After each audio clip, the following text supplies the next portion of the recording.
Dans cette leçon, on va voir justement comment faire disparaître des éléments. Donc je vais faire un copier de mon dossier et je vais me le coller également. Donc ici, on va se le renommer 8. Disparaître élément. Hop, nickel. On va hop s'effacer ceci. On s'ouvre notre index et notre HTML. Ici, on va se faire un clic droit Open with Live Server pour se l'ouvrir. D'accord, on va tout s'effacer de ce qu'il y a à l'intérieur, le contenu. En CSS, pareil, on va faire CTRL A. Hop, on efface tout. Ici, on va se faire un P avec un Lorem 10 à l'intérieur et on va se dupliquer du coup. Hop, Alt, Maj, flèche du bas, comme ceci. Ici, je vais lui donner du coup une classe TXT. Hop, nickel.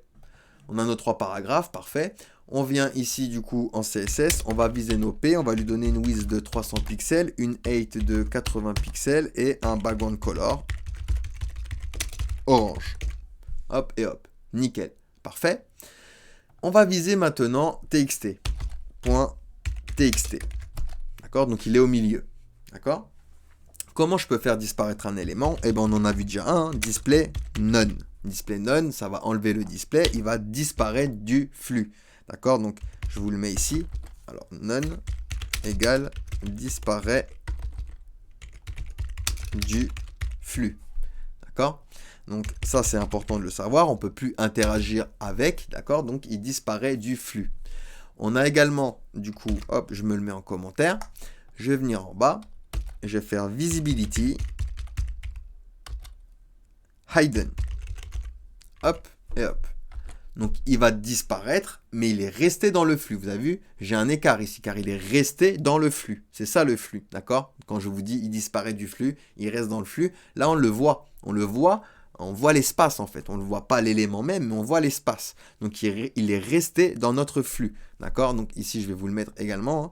Hop, visibility égale disparaît, mais reste dans le flux. Hop et hop, nickel.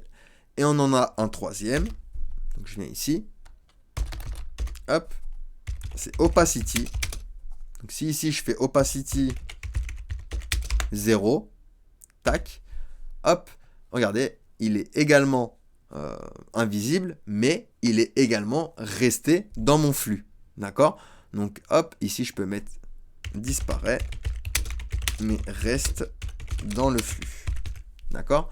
Donc c'est les 3 manières que l'on peut utiliser pour faire disparaître facilement un élément, d'accord? Donc, il faut bien savoir la différence entre display none, visibility hidden et opacité 0. Visibility hidden et opacité 0, il disparaît visuellement, mais il reste dans le flux. Vous voyez, on voit bien l'écart, hein, il reste bien dans le flux. Alors que display none, il disparaît du flux, d'accord? Ici, display none, paf, il disparaît du flux et du coup, j'ai pas l'écart entre mes 2 premiers éléments. Enfin, mon premier élément et mon dernier élément. D'accord? Donc voilà comment faire disparaître un élément en CSS. 3 propriétés, hein. Display none, disparaît du flux. Visibility hidden ne disparaît pas du flux, mais il disparaît visuellement. Et opacity 0, pareil, il disparaît du flux. Il reste dans le flux, mais il disparaît visuellement. Donc voilà pour faire disparaître des éléments en CSS.